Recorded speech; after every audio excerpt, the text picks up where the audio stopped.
It's time for My Favorite Husband, starring Lucille Ball. Hello, everybody.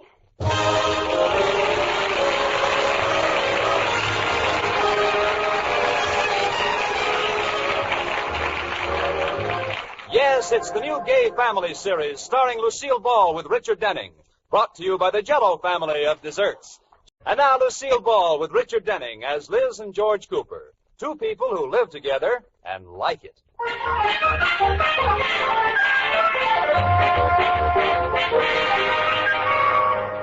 As we look in on the Coopers tonight, a familiar scene is taking place. Company is coming to dinner, and Liz is cautioning George about the evening's entertainment. George, the Atterberries will be here in a few minutes, so will you please raise your right hand and repeat after me? I, George Cooper. I, George Cooper, Solemnly promise. solemnly promise That after dinner tonight, that after dinner tonight, I will not show my home movies. I will not... Oh, no, you don't. Oh, but George, they're so awful. A lot you know. I'll bet if I entered my movies in a contest, they'd win a prize. What for? The movie with the most people with their heads cut off? Ah, you're clever. You can't tell who's in your pictures unless you recognize their shoes. That will do. What did you use, a movie camera or a guillotine? One more crack and I'll put you across my knee. Well, George, I like the pictures. They mean something to you and me, but they're so boring to other people. They are not. They happen to be educational. Oh. Now take Grand Canyon, for instance. Oh, yes, pictures of the Grand Canyon in beautiful black and black. Well, they were a little underexposed. I forgot what kind of film I had in the camera. Oh, what's so funny? I was just thinking of the first day you had the camera and you held it backwards. Well, forget it. We had 100 feet of pictures of your right eye. Well, do me a favor, George. Promise me you won't show the movies unless the Atterberries ask you. Okay. Not unless the Atterberries insist. Good. Now raise your right hand and repeat after me. I, George Cooper, solemnly promise... I, George Cooper, solemnly promise.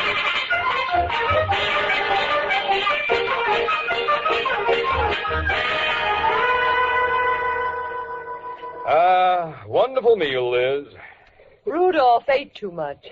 Never mind, Iris. You do a pretty good job with the knife and fork yourself. Here, Mr. Atterbury, have the big chair, George's chair. Oh, sure you don't mind, George? No, I'll sit on this comfortable, straight-backed wooden one. Well, what would you like to do this evening? Oh, it doesn't matter to me. Doesn't matter to me either. I know what we could do. Nobody asked you. Liz, nobody can think of anything else to do. Has anyone any ideas? No. Then how about some home movies? How about Let's some go to a bridge? movie. Picture golf is nice. See? Well, it's a funny thing. No one could think of anything a minute ago. Well, it was self-defense, George. Did I hear you suggest bridge, Mr. Atterbury? Yeah. Good idea. But I don't like bridge. Oh, you're just being a spoil sport. I am not. I don't like the way you play. Well, how can you say that? We love the way Liz plays. Don't we, Rudolph? Absolutely. Especially at a half a cent a point. I don't blame you. Now, bridge is out. You know, I ran some of the old movies I took the other day, and there was George, give up, will you? They don't want to see the pictures. They do, too. They're just being polite. They're dying to see them. We're dying to see them. See? They insist. Well, I'm afraid we're stuck. Well, let's get it over with. What are you going to show, George? The Grand Canyon. I've been down that canyon so many times, I feel like a burro. Let's get it over, George. I'm all set. I had the projector set up before. Sneaky. I'll turn out the lights. Okay, sneaky. Now wait till I get comfortable here. Oop! Oh, Rudolph, did you throw something at me? No, dear. Well, something hit me. It was a button popped off my vest. Well, pull yourself together, Mr. Atterbury. Here we go. And, George, try not to get the picture upside down. Don't worry, it isn't. I knew it. There I go, walking across the ceiling. Liz Cooper, the human fly. I don't understand it. Fix it, George. The blood will all rush to my head. Well, it'll just take a minute to turn the film over. Don't waste the time. Let it run, and we'll stand on our heads to watch it. Never mind the sarcasm. All right, I've got it. Here we go. Well. Oh, now that's better. Now, that's a beautiful picture. Well, how did this happen? This is the tail end of the Grand Canyon pictures. Too bad, boy. Oh, but you missed the best part. No, we didn't, George. The end is the best part. Turn on the lights, Iris. No, wait a minute. There's some more spliced on here. Isn't there some way you can speed it up, George? Well, all right. Oh, wait a minute. There's a picture of me. Slow it down, boys. Slow it down. Well, there I am. My, these are old pictures. How long ago was that, Liz? Oh, 6, maybe 7 years. Hey, there's a good shot. All of us in our bathing suits. I cut quite a figure, didn't I? Say, who's that? Iris, how'd you happen to let me talk to a young, slim creature like that? Rudolph, that's me. But it can't be. Look how thin. Oh, that was 7 years ago, wasn't it? Before inflation set in. I don't pop my buttons. Don't let them get your goat, Iris.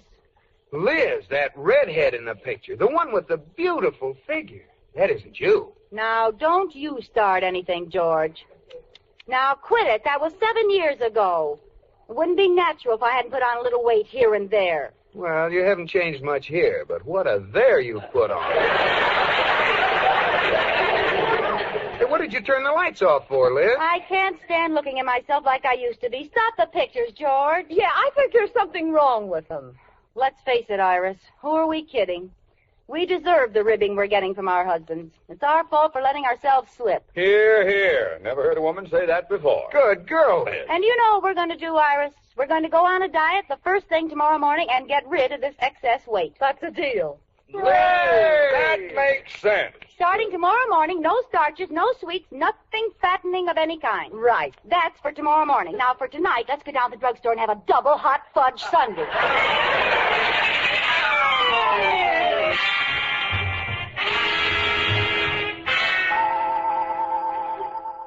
Now, George, boy, watch me closely. You're one of the few men at the bank to share this secret with me. Yes, sir. Very well. Now you turn 3 to the right. 3 to the right. 4 to the left. 4 to the left. You turn the handle.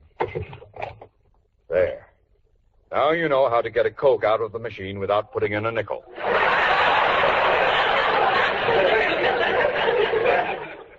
Have a candy bar? Yeah, thanks. You know, we should feel guilty. Standing here eating candy and drinking Cokes while our wives are sweating out a diet. Oh, well, it won't last long. I don't think Iris will go through with it. No, I don't think she will either. What do you mean, you don't think she will? Well, you said... You do your talking about Liz. I'll take care of wrapping Iris. Well, I just thought that Iris is older and has more weight to lose. Now, just a minute. Iris may be a year or two older, but for a woman her age, she has a lot better figure than Liz. Oh, I wouldn't say that. Well, I would, and I just did. Well, Liz could lose her extra weight in half the time it would take Iris. In quarter the time. Why don't you put your money where your mouth is? What do you mean?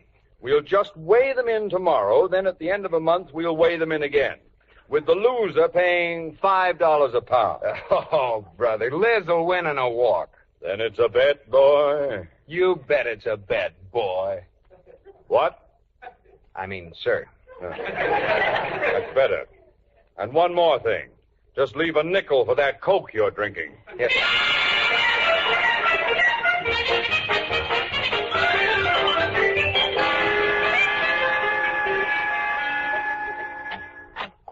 Liz, Yes, dear. how are you coming with your reducing, honey? Oh, fine. I ate practically nothing today. Good. So I had to take this candy bar to keep up my energy. Here, give me that thing. Oh, well, you didn't have to throw it in the wastebasket.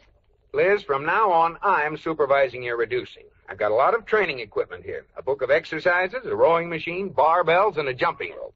Who will I fight? Joe Louis retired. Now, come on, we have no time to waste.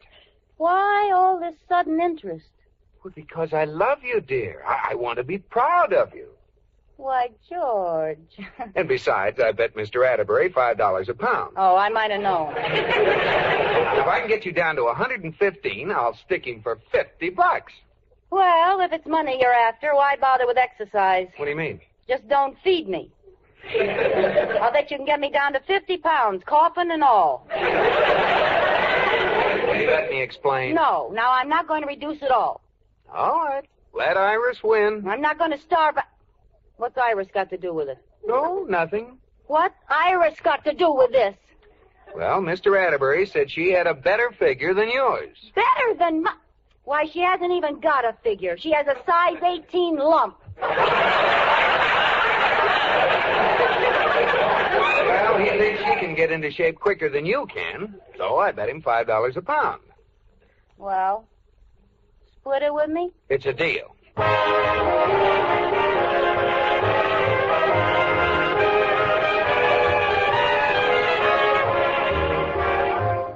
A week has gone by in the battle of Iris versus Liz, and Trainer George is putting his wife through a strenuous routine. She started the day out skipping rope. 1, 2, 3, 4, 5, 6, 7. And as we see her now, she is still gaily skipping away. 98, 99, 2,000. 200. I wonder if I could jump rope from a sitting position. All right, Liz, that's enough rope skipping for today. Well, I guess we could stop for lunch. Oh, lunch, food. Come on, George, let's run into the kitchen. What can I have? Something light like a cup of mayonnaise?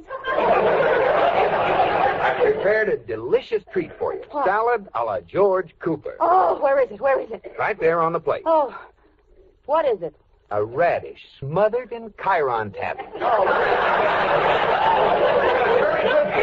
Besides, you only had breakfast 3 hours ago. Some breakfast. You gave me a glass of orange juice and let me smell some oatmeal. Well, what do I get to drink with this nothing burger? Well, I don't know. See, milk is too fattening. Oh, Coffee sure. with cream or sugar's out. Oh, certainly. Hot chocolate has too many calories. I know what, George. How about a big glass of skim water? Tubby, 2x4. George Cooper, if you say that once again, Tubby's going to slug you with that 2x4. Well, hurry up and eat your lunch. You have to go down to Dabney's Market and weigh in. All right, but you'd better come along. I'll need someone to lift me up on the scales.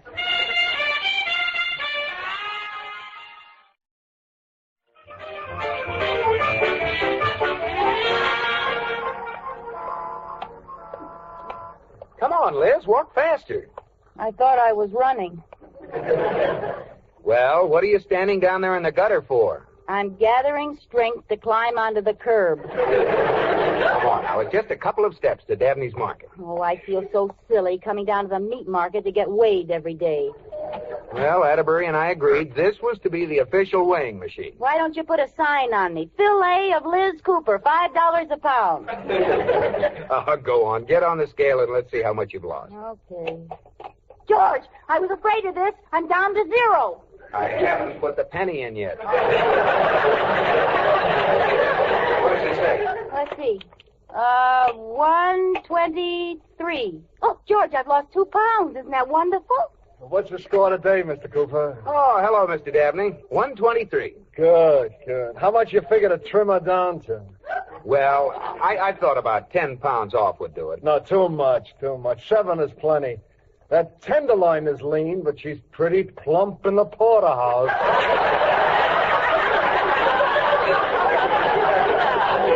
Well, I never had any complaints about my porterhouse before. I'll tell you what you do.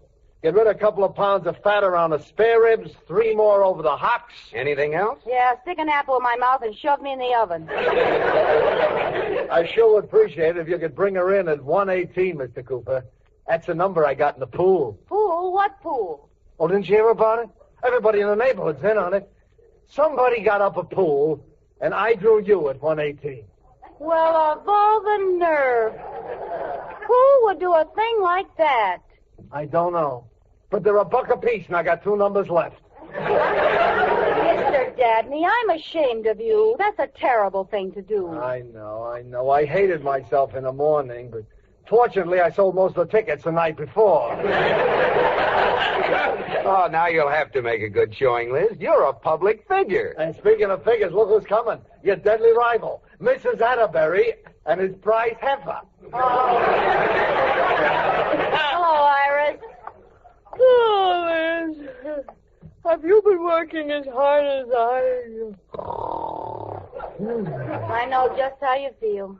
Hello, Mr. Atterbury. Good afternoon, Mr. Cooper, boy. Are you going to weigh, Iris? I think we'll wait till you leave. Well, if that's the way you feel. Oh, wait a minute. Bad planning. Don't get off that scale, Liz. Why? Wait till Iris gets on, and then you get off. More economical that way. Oh.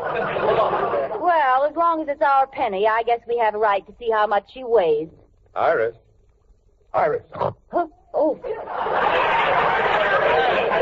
1, 2, 3, 4. No. No. Get on the scale. Oh. Oh. Ah. Oh. Oh. 123. Neck and neck. Oh, no, it isn't. Iris started 2 pounds heavier than Liz, so she's ahead. Come on, Liz. We've got work to do. I'll run you home piggyback. Oh, piggyback. Thanks, George. I couldn't have made it any other way. All right. Turn around and I'll jump on your back.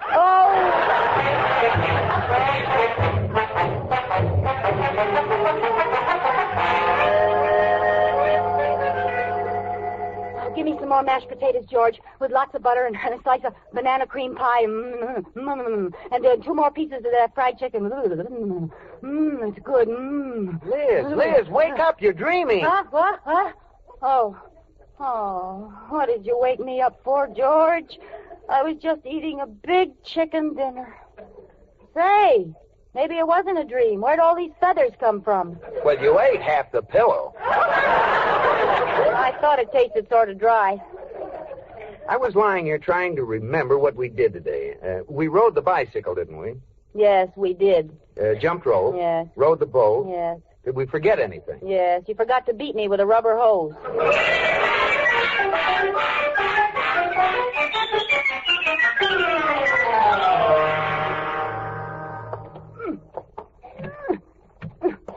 What are you doing in the kitchen, Liz? George Cooper, if that isn't the sneakiest, rottenest, low-down trick I ever heard of, putting a padlock on the icebox.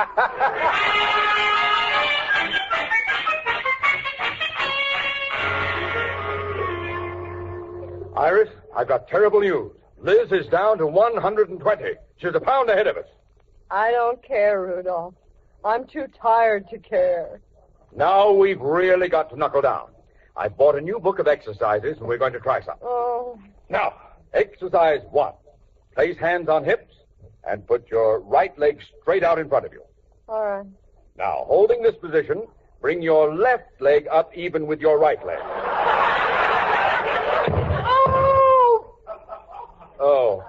Oh, my mistake. You're supposed to be lying down when you do this exercise. Now then, flat on your back. Yes, Rudolph. Put your right leg straight up in the air. Good. Now put your left leg up even with it. Iris, put your left leg up. If that isn't the silliest sight I've ever seen. She looks like a submarine.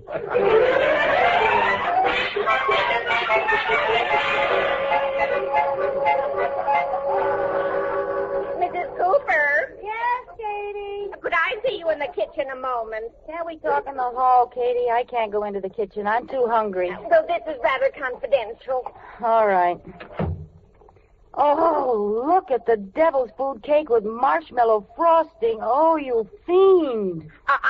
That's for after the contest. Oh, well, can't I just pat it a little? Oh, let me drag my finger through the frosting. Mrs. Cooper, I was down to the market talking to Mr. Dabney. Are you listening? Yes, you were down at the marshmallow talking to Mr. Devil's Food. Oh, well, I'll hold my hand over my eyes. Go ahead. Well, I have it fixed so you're going to beat Mrs. Atterbury. How? Mr. Dabney showed me how to take off the back of the scale, and I can turn it to any weight I want. But I don't see what... This afternoon, when the final weighing is going on, I'll hide behind the scale. When I get through, through with Mrs. Atterbury, she'll weigh 300 pounds. Katie, that's the sneakiest, crookedest, underhandedest trick I ever heard of. Well, then I won't do it. What's the matter? You crazy? I didn't say I didn't like it. Won't someone see you? No, Mr. Dabney is going to put a big pyramid of canned goods behind the scale so no one will see me. All I have to do is make you weigh 118 so he wins the pool. Oh, boy, give me that cake. I don't have to diet anymore. Well, how about a glass of milk to go with it? Yeah, a banana and fried potatoes and bread with lots of butter on it. And for dessert, butter with butter on it.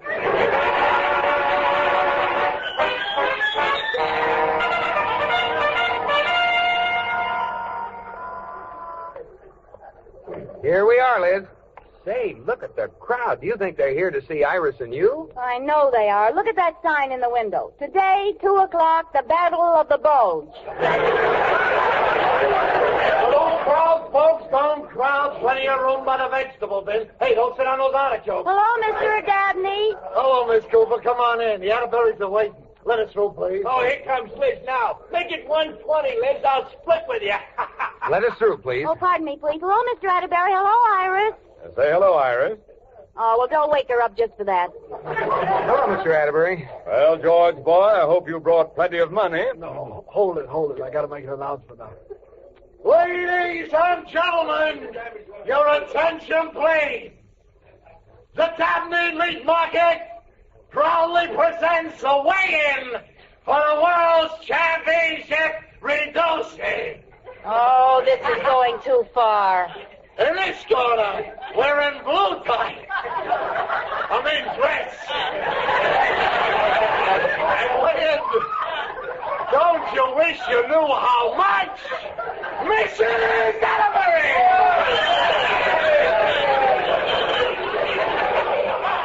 Well, I'm surprised you didn't charge admission, Mr. Dabney. You could have made a fortune. Oh, I wasn't stooped to that, Miss Cooper. But nobody got in here today who didn't buy a pound of salami. I might have known. Well, let's get it over with. Hold it. I have an important phone call to make. No, go ahead. I'll be right back. Okay. Miss Cooper now stepping on the scales. Pennies by courtesy of Dabney's. And she weighs, when it stops, 118. Oh, what a surprise. Okay, who holds number 118? Step forward, please. 118. Oh, that's me. What a coincidence. Who threw that salami? Wait a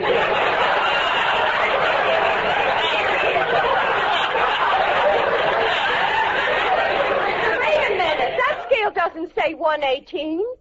You weigh 227. What? Wait, now it says 95. Look, now it says 185. Oh, there's something wrong with the scale. 118. What happened? Hey, what's going on here? Hey, what's going on under that pile of cans? It sounds like a fight. Hey, someone's crawling out from under them. Katie! Katie, what happened? Oh, Mrs. Cooper, it's awful. There was someone else under there who wanted to make you weigh more. No. Yes, I've got a good mind. Katie, don't knock the cans over.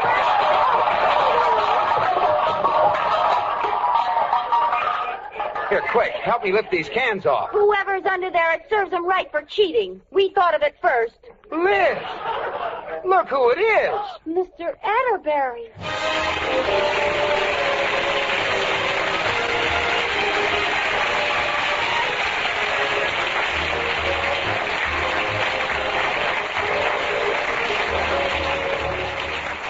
You have been listening to My Favorite Husband, starring Lucille Ball with Richard Denning, and based on characters created by Isabel Scott Rorick.